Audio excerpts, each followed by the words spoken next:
माननीय प्रधानमंत्री जी ने कल देश को एड्रेस करते हुए मेंशन किया था कि कोविड-19 के स्प्रेड को रोकने के लिए नेशनल लेवल लॉकडाउन 3 मई तक बढ़ाया जाएगा।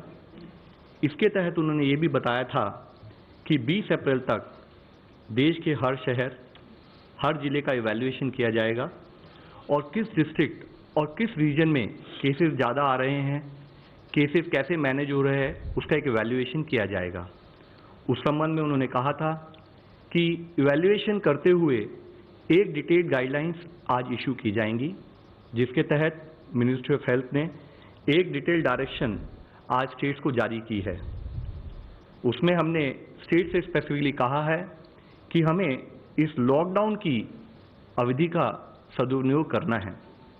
अब तक हमें जो सफलता कोविड मैनेजमेंट के स्प्रेड को मैनेज करने में मिली है, उसको हमें फर्दर कंसोलिडेट करना है।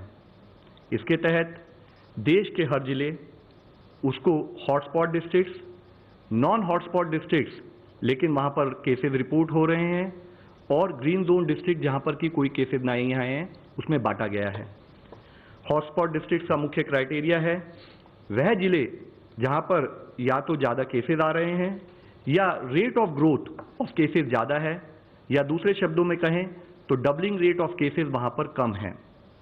आज उसी संबंध में कैबिनेट सेक्रेटरी साहब की अध्यक्षता में सभी स्टेट्स के chief secretaries, DGPs, health secretaries, district collectors, superintendent of police, municipal commissioners और चीफ मेडिकल ऑफिसर्स के साथ एक डिटेल्ड वीडियो कॉन्फ्रेंस ली गई थी, जिसमें हमने मुख्यतः उन्हें हॉटस्पॉट्स और कंटेनमेंट स्ट्रैटेजी से रिलेटेड डिटेल बताते हुए कंटेनमेंट स्ट्रैटेजीज फील्ड लेवल पर कैसे इंप्लीमेंट करनी है, उसके बारे में फिर से एक ओरिएंटेशन एक्सरसाइज की है।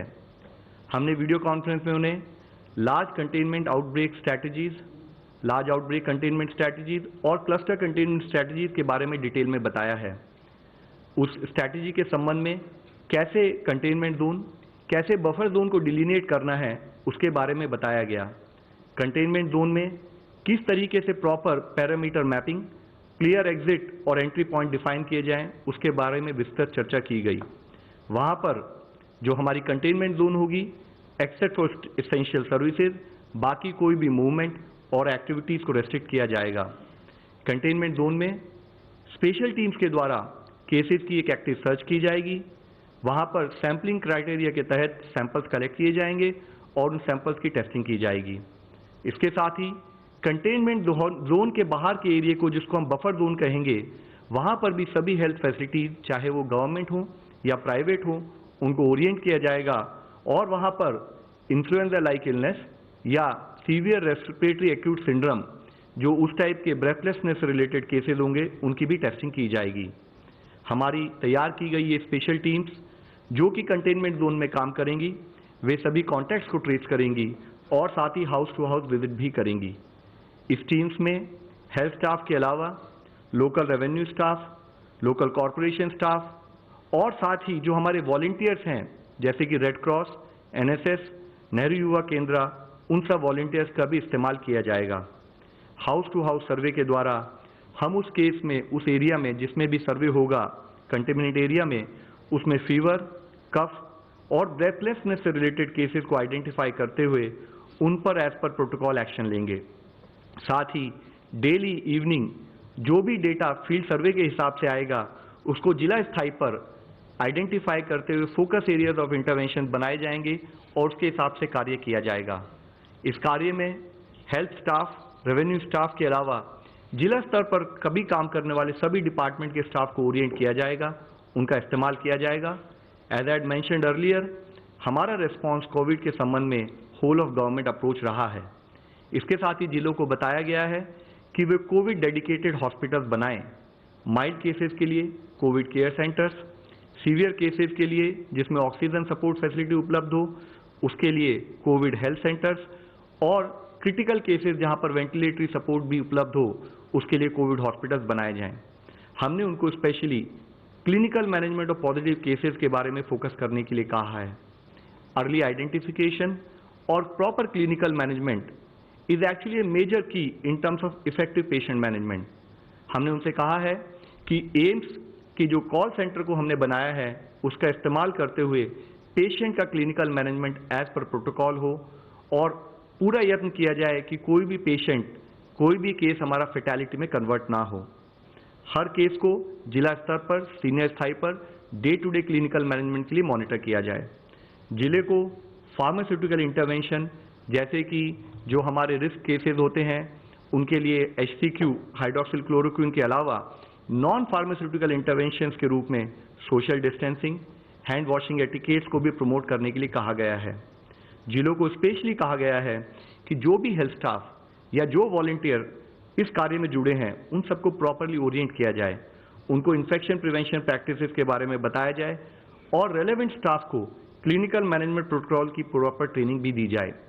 इसमें उनसे ये भी कहा गया है कि हमें केसेस के आने की वेट नहीं करनी है, हमें टीम्स पहले से बना के उनको ओरिएंट कर रेडी रखना है।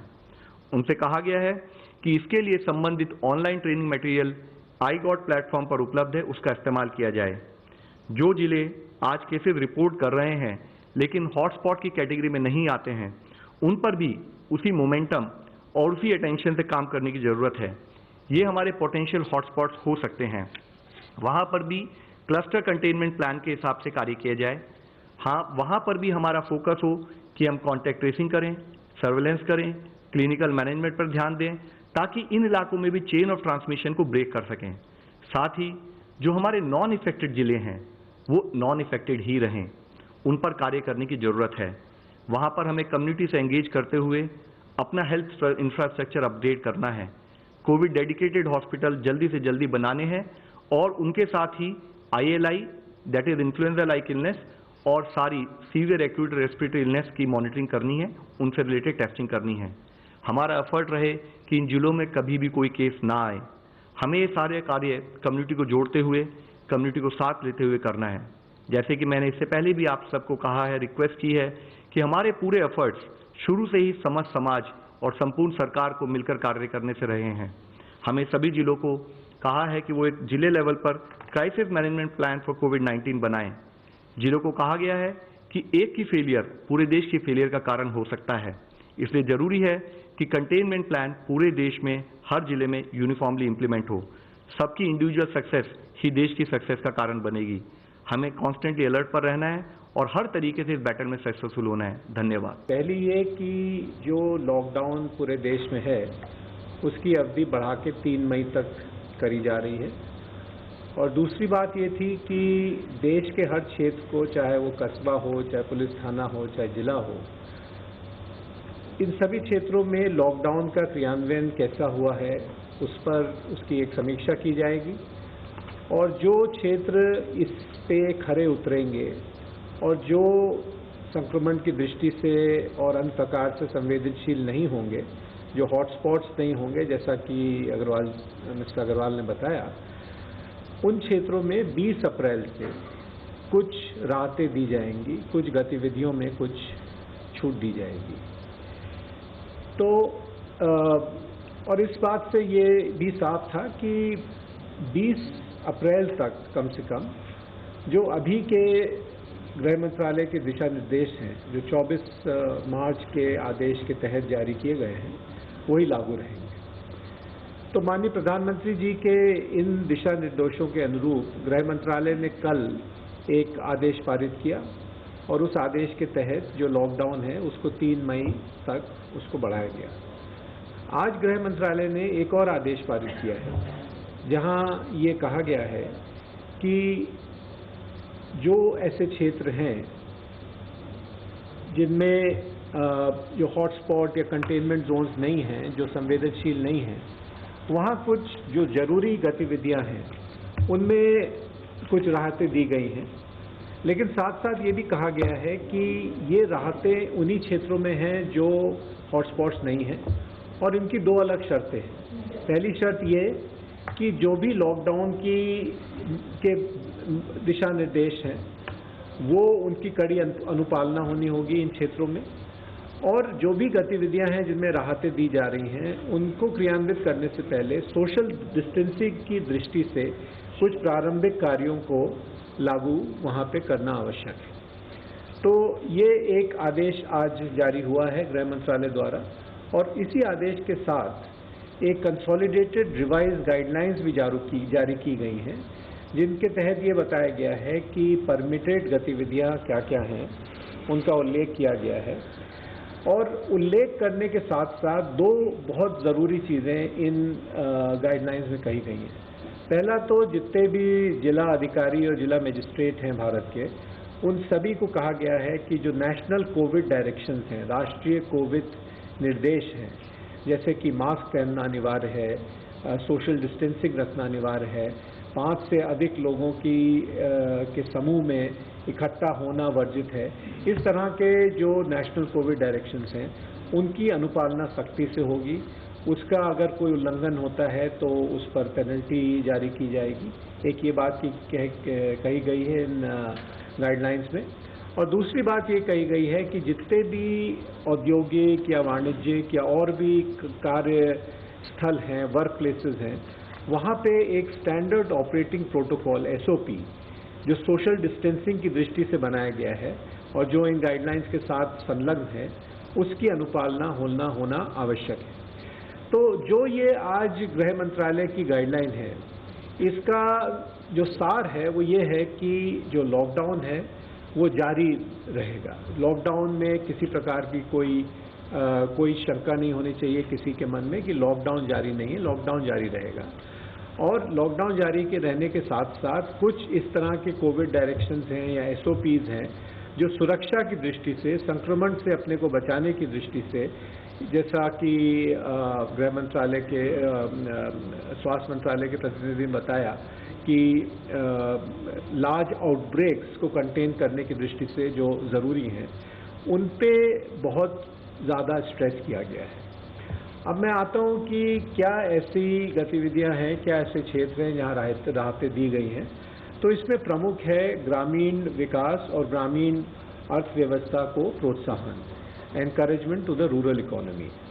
इस दृष्टि से सर्वप्रथम जो मनरेगा में काम करना चाहते हैं, ग्रामीण इलाकों में जो भी मजदूर हैं जो मनरेगा के कामों में संलग्न होना चाहते हैं, सम्मिलित होना चाहते हैं, उन सभी को अब एक रास्ता मिलेगा सम्मिलित होने का।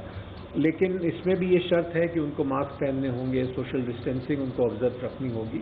लेकिन मनरेगा के काम में मनरेगा के तहत जो है वो एम्प्लॉयमेंट की अपॉर्चुनिटीज़ अब अवेलेबल होंगी। और इसी के साथ साथ ये भी जोर दिया गया है कि जो मनरेगा के काम हैं उसमें ज़्यादा प्राथमिकता, ज़्यादा प्रायोरिटी जो सिंचाई के काम हैं, जो जल संरक्षण, वाटर कंजर्वेशन के काम हैं, उसमें देनी चाहिए, उसमें देनी पड़ेगी। दूसरी बात है कि जो कृषि क्षेत्र है, जो हमारी पहले के गाइडलाइंस थी उसमें भी लगभग हमने पूरे कृषि क्षेत्र को खोला हुआ था। कृषि क्षेत्र में जितनी भी गतिविधियां हैं उसमें जो भी लोग संलग्न हैं, जो भी कर रहे हैं वो कर सकते हैं। ये इस तरह के दिशा निर्देश थे। उन्हीं को हमने फिर से रिपीट किया है और उसके साथ साथ ये भी कहा है कि प्रोक्योरमेंट और मार्केटिंग का जितना भी डिसेंट्रलाइजेशन हो सके, जितना भी विकेंद्रीकरण हो सके, उतना स्टेट्स और यूनियन टेरिटरीज वो करें, जिससे कि किसानों को जो खेती करते हैं उन सभी लोगों को अपने विपणन में या खरीद में किसी प्रकार की कोई समस्या ना आए। इसके अलावा पशुपालन, मछली पालन, बागवानी के पूरे इकोसिस्टम में भी लोगों को काम करने की अब अनुमति मिलेगी। और विशेषतः मैं कहना चाहूँगा कि एनिमल हस्बेंड्री या पशुपालन में जो जितनी भी गतिविधियां हैं, जो सप्लाई चेन्स हैं, उसमें अब काम किया जा सकता है। हमने अपने सारे जितने भी ज़िले हैं जो स्टेट से इंफॉर्मेशन के हिसाब से उनको 3 पार्ट में डिवाइड किया है। एक हॉटस्पॉट या रेड जोन डिस्ट्रिक्ट्स हैं, एक नॉन हॉटस्पॉट डिस्ट्रिक्ट्स हैं जहां पर कुछ केसेज आए हैं, और कुछ ऐसे ज़िले हैं जहां पर कोई भी केस रिपोर्ट नहीं हुआ है। तो आज हमने जो स्टेट्स को लिखा है उसके हिसाब से हमने उनको बताया कि जहां पर भी मुख्यतः केसेज आए हैं, जो भी केसेज हमारे मतलब जिस जिलों से ज़्यादा आ रहे हैं वो हॉटस्पॉट के अंदर उसके तहत डिक्लेयर किए जाएंगे। उसके तहत वहाँ पर कंटेनमेंट प्लान ऑफ एक्शन किया जाएगा। उसमें करीब जो अभी कल तक का डिटेल्स हैं ये आपकी नॉलेज में लाना चाहूँगा कि एक रोलिंग टाइप ऑफ एक्सरसाइज है। तो उसमें करीब 170 जिले पाए गए जो हॉटस्पॉट डिक्लेयर होंगे, 170। और इसके साथ ही जो नॉन हॉटस्पॉट डिस्ट्रिक्ट है जहां पर कुछ केसेस और पाए गए हैं जिनको हमने हॉटस्पॉट डिक्लेयर नहीं किया, लेकिन हम चाहते हैं कि वहां पर भी क्लस्टर कंटेनमेंट प्लान इंप्लीमेंट किया जाए और उनको पोटेंशियल हॉटस्पॉट्स हो सकते हैं तो उससे पहले ही उनको रोका जाए, वह करीब 207 जिले हैं। इसके साथ ही तीसरा इशू इसमें यह है कि हमने उन्हें कहा है कि हॉटस्पॉट जिले जो हैं उनके लिए जहां पर भी डबलिंग रेट, यानी कि जहां पर केस के बढ़ने की गति काफ़ी ज़्यादा है, उनको भी हॉटस्पॉट्स में डिक्लेयर किया जाए, जिला लेवल पर, स्टेट लेवल पर इसकी एनालिसिस की जाए और उसके तहत उस पर कार्य किया जाए।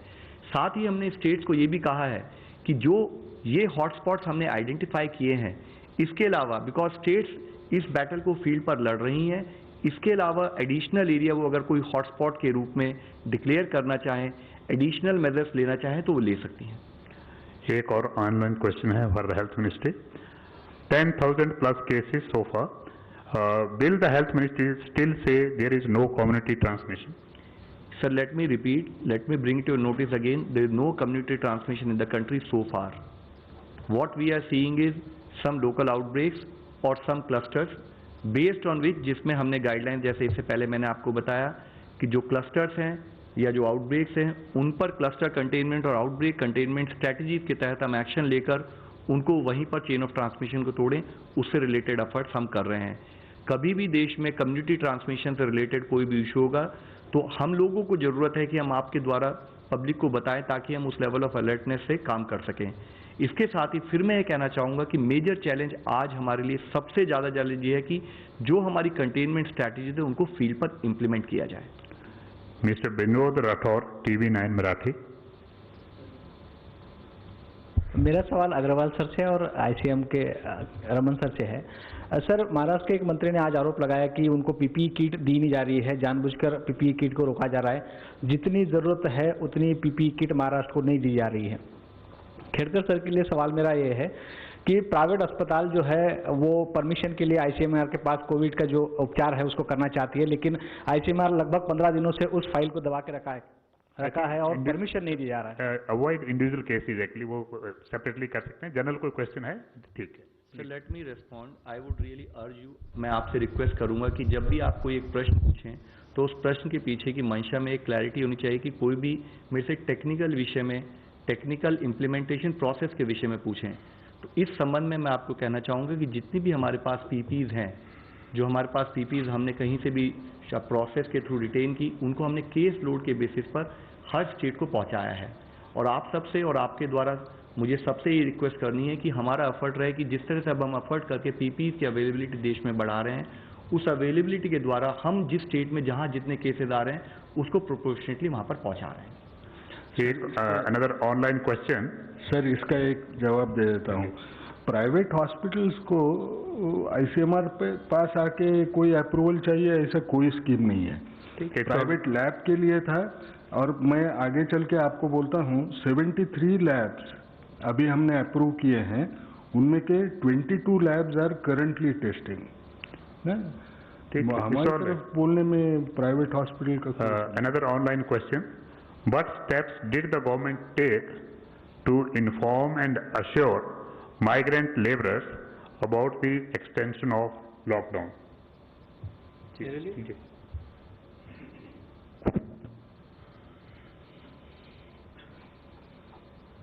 जैसा मैंने अभी कहा, लॉकडाउन को 3 मई तक उसकी अवधि को बढ़ाया गया है और जैसा आप सब जानते हैं कि लॉकडाउन में कुछ गतिविधियां हैं जो पूरी तरह से वर्जित हैं, प्रोहिबिटेड हैं। उनमें एक है आवाजाही, लोगों का, जो लोग उन तरह के कामों में जा रहे हैं जिनको अलाउ किया गया है, उसके अतिरिक्त और सभी तरह की आवाजाही, आवागमन, वो सब प्रोहिबिटेड एक्टिविटीज़ की श्रेणी में आता है। बसेस का, ट्रेन्स का, एयरक्राफ्ट्स का, इन सब का जो संचालन है, उन सब का जो मूवमेंट है, उस पर पूरी रोक है। तो इससे एक बात तो क्लियर है कि लेबर का मूवमेंट, जहाँ तक उसका संबंध है, जब तक लॉकडाउन है तब तक वो नहीं हो सकता है। दूसरी बात ये आती है कि जो लेबर है जहाँ पर शेल्टर कैंप्स में है, वहाँ पर गृह मंत्रालय की कई एडवाइजरीज हैं, क्लैरिफिकेशंस हैं, जिनके तहत ये स्पष्ट कहा गया है कि सारी सुविधाएं जो मिलनी चाहिए वो मिलेंगी। उसके लिए अरेंजमेंट्स किए गए हैं। गृह मंत्रालय की ओर से जो राज्यों के पास जो स्टेट डिज़ास्टर रिलीफ फंड्स होते हैं उसमें उनको अनुमति दी गई है कि उनके तहत जैसे खाना हुआ, रिलीफ कैंप्स को सेटअप करने की बात हुई या और कुछ सुविधाएं जो आवश्यक हैं उनको देने की बात है, वो सब उसमें हमने अलाउ की हुई हैं। तो हमारा यही मानना है कि जिस तरह से ये सारा रिलीफ कैंप्स का संचालन अभी तक चल रहा है ये उसी प्रकार से ये चलेगा, इसको चलना चाहिए। और इसके लिए जो भी संसाधन आवश्यक हैं उनकी पहले ही उनकी व्यवस्था कर दी गई है। यदि और भी कोई आवश्यकता होगी तो समय समय पे उसकी समीक्षा होगी और राज्यों को, यूनियन टेरिटरीज को जो मदद चाहिए वो पहुंचाई जाएगी।